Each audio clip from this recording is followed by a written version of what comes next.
Pop quiz. What's the theory of relativity? Well, if you said E equals mc squared, that's great. But don't be too proud of yourself, because that doesn't mean you know the theory of relativity.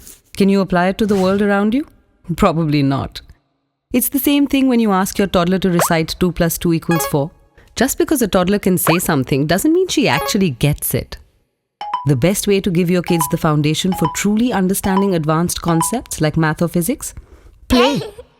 Play is the first and most impressionable way children learn.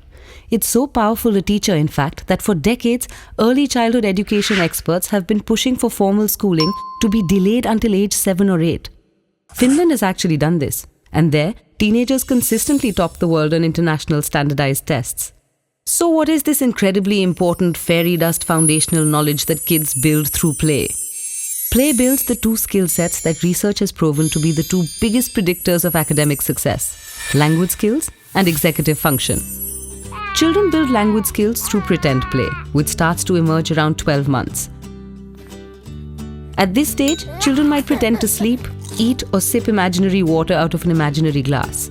As a child grows older, pretend play becomes much more imaginative and complex and involves other children. But from the very start, language skills grow as the child narrates his actions, first only to himself, and then as his ability to imagine new scenarios grows, he will narrate to others or engage in pretend conversations and dialogues. The research is clear. The more a child talks and hears in the first 5 years of life, the stronger his verbal skills later in life. Executive function is the other skill that best predicts academic success, and it is also best developed through pretend play. Executive function, we could call it mind control, is the ability to consciously control your thoughts, actions, and emotions. It allows us to plan, remember instructions and rules, multitask, mentally adapt, and stay on task, all qualities of a successful mini-adult in training. When children pretend play, they must plan a narrative, follow the rules of the scenario, and when others are involved, pay attention and respond to how it evolves. It's complicated. Active physical play amplifies these other skills. Sports and games that get kids up and moving have clear-cut rules that teach kids to master their impulses and focus. And physical exertion has been shown to help kids absorb and retain what they learn. Something called object play, which starts at around 5 months, is the urge to explore new objects. Encouraging free object play is enormously important to babies' development. Babies, especially, need to explore the world on their own, feel objects with their hands, toes, and even mouths. They need to be able to drop things while playing and see and hear what happens when they do, and then pick them back up. All of this combines to teach them the concept of cause and effect, which lays the foundation for understanding more sophisticated concepts. Your baby let go of a toy and it fell down, not up? 17 times in a row. Congrats. You can cross gravity off your teaching plan. Experiencing cause and effect in play stimulates problem solving, and kids are more likely to experience this when you butt out.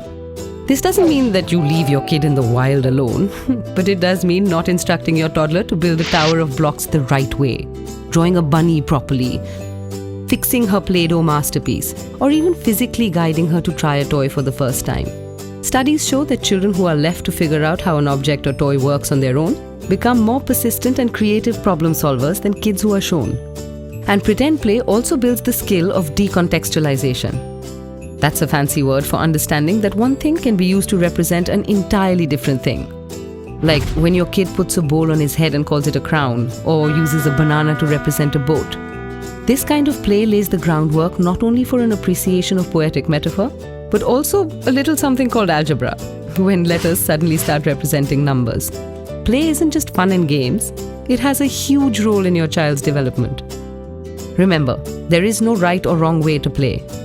If your baby isn't building an architecturally sound fortress out of blocks, if your kid's Play-Doh giraffe looks like something at the bottom of your trash bin, let it go.